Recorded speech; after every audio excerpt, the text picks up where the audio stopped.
You know, for the longest time, we've all kind of put one number up on a pedestal, the IQ score. We've treated it as this ultimate predictor of success. You know, the key to a great job, a good life, all of it.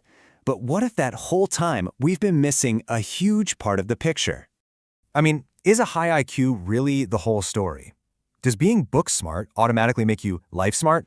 This one question, it really challenges everything we thought we knew about intelligence. And it opens up this puzzle that researchers have been working on for years. And look, this isn't just some abstract idea. We have the research to back it up. Take this article from the journal Autism. It pretty much says that intelligence is an imprecise predictor of real-world functional abilities.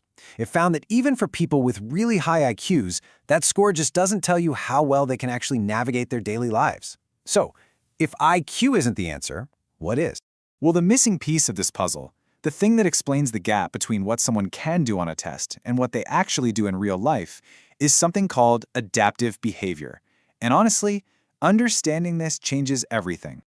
Okay, so what is adaptive behavior exactly? Well, think of it as your toolbox of practical skills. It's all the stuff we rely on every single day to get by. We're talking managing money, understanding social cues, making friends, even just basic personal care.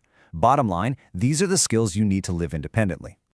Now, it's really important to get this next part straight. When we talk about an intellectual disability, we're talking about challenges with both general intelligence, or IQ, and these adaptive skills. But a learning disability, that's different. That affects a very specific thing, like reading or math, while the person's overall IQ and adaptive skills could be totally average or even higher. It's a key difference. And this really gets to the core of it all.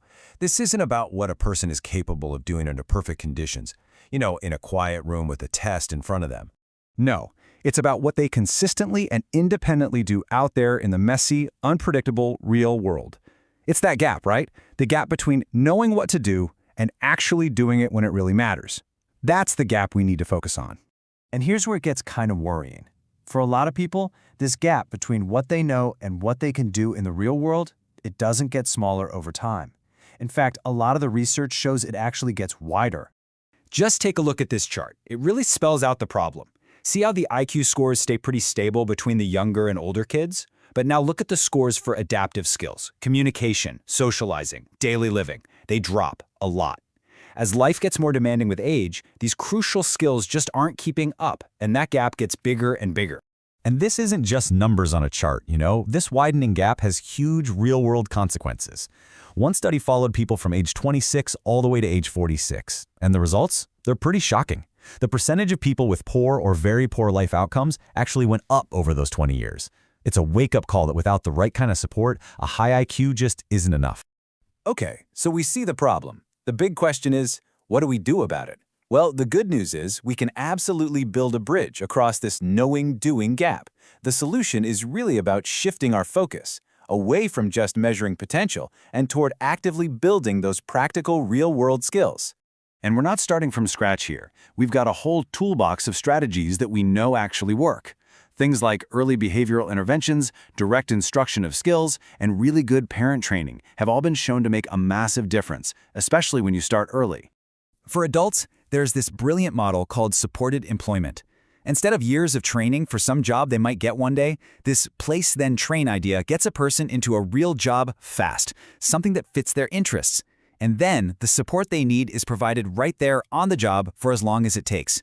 It's all about learning by doing, right where it counts. And you can't talk about this without talking about self-advocacy. This is absolutely critical. It's about giving people the tools and the confidence to understand their own rights, to find their voice, and to ask for what they need to succeed. That's a skill that's essential for school, for work, for life. So when you pull all this together, from the early interventions to self-advocacy, it all points to something really fundamental. We have got to rethink how we define success in the first place.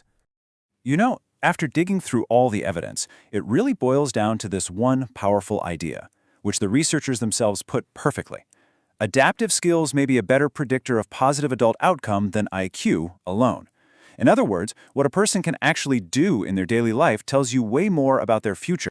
Because at the end of the day, success isn't just a number on a test, right? It's the ability to live on your own, to build real friendships, to feel like you're contributing something, and to build a life that actually feels good.